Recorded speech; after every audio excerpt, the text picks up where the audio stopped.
عبد الله الرشدي جلاد الملحدين والعلمانيين اللي ترعش منه يوسف زيدان وهدد انه هينسحب من تكوين لو انتصر مع عبد الله الرشدي، وده عشان شخصيته وحجته القوية وردوده المفحمة وثباته المعروف في المناظرات. مش جاي احكي لك عن عبد الله الرشدي اللي حفظ القرآن الكريم وهو عنده 9 سنين، ولا عبد الله الرشدي إمام مسجد السيدة نفيسة، ولا عايز دخلك في تفاصيل كتيرة. عايز أركز وأتكلم عن موضوع واحد وهو محور الفيديو. عبد الله الرشدي جلاد العلمانيين أو اللي بيدعوا التنوير من الآخر، اللي عايزين يميعوا الدين أو بشكل تاني الملحدين. من 13 سنة كان في برنامج على قناة القاهرة والناس بيقدمه مذيع اسمه أسامة كمال، وكان عامل مناظرة بين واحد بيقدم برنامج اسمه مع إسلام وده المدعو إسلام البحيري اللي كان غلط والعياذ بالله في السنة النبوية والذات الإلهية، وقال إن السنة أو زي ما هو معتقد التراث الإسلامي إننا مش لازم ناخد بيها علشان مصدرها مش مصدر ثقة. والأستاذ أسامة جاب الشيخ عبد الله الرشدي علشان يمثل الأزهر وينظر بالحجة والأدلة والإثباتات على عكس كلامه، وعشان يرد عليه ويثبت له إننا من غير السنة هنبعد عن الدين، وإن السنة أساس لا خلاف عليه، وإن مصادر الأحاديث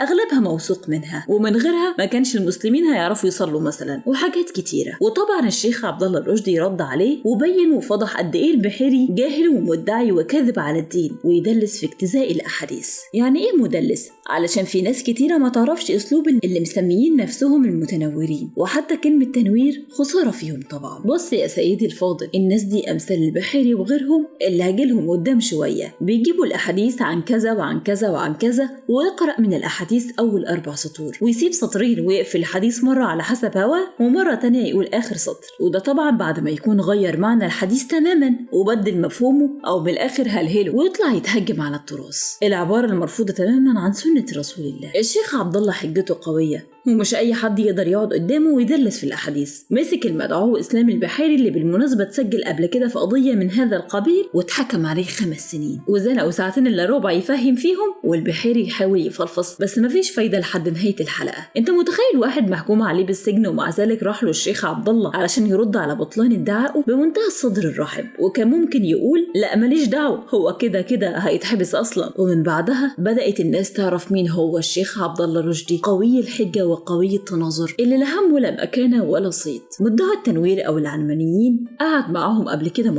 مرة فريدة الشباشي ومرة يوسف زيدان، وكل والإثبات والأدلة الصلبة، وكان واثق من نفسه. وفي أحد المناظرات مع المذيع المتوفي وائل الإبراشي ناظر محمد عبد الله أو بحسب اسم شهرته الشيخ ميزو اللي ادعى إنه المهدي المنتظر، ده غير مناظراته مع شاب كان سافر كوريا ورجع فاكر نفسه ابن الإله والعياذ بالله أو ذبيح الله أو المسيح عيسى ابن مريم. أنا مؤمن بالمسيح ابن مريم. أنت بقى المسيح ابن مريم؟ أيوه.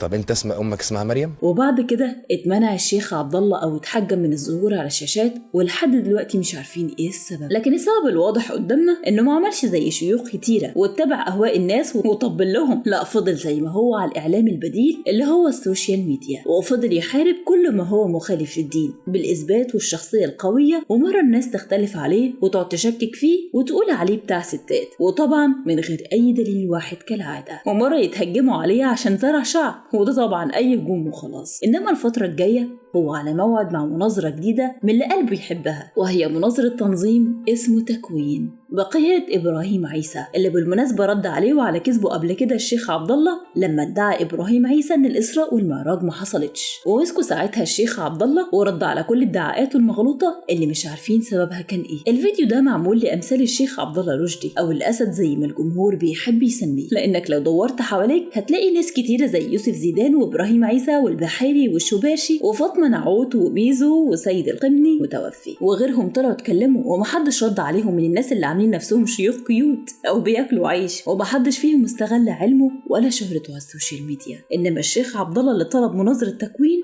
وأعلن إنه جاهز في أي وقت. تكوين هتواجه الشيخ عبد الله رشدي، يعني يوسف زيدان وإبراهيم عيسى والبحيري هيعيدوا النظر في تكوين التكوين من جديد. يكفينا إن أول ما اسم عبد الله رشدي اتطرح لمناظرتهم شفنا يوسف زيدان بيهدد بالانسحاب من تكوين واترعش من بس اسمه، وفي النهاية الدين حاجة كبيرة جدا، والناس اللي بتطلع تهاجم الدين بحجة التغيير أو التحديث اللي بيواكب العصر ما هم إلا مجموعة من المخربين، والكلام ده بيتطبق على أي دين، لأن ببساطة ما فيش حد عايز يحدث دينه هيحدثه بالشك والهجوم على المعتقدات. إنما التطوير وإيجاد أفكار تناسب العقيدة بيتم طرحها في الغرف المغلقة عشان المؤمنين البسطاء ما يتوهوش ويسمعوا حاجات صعبة عليهم فهمها.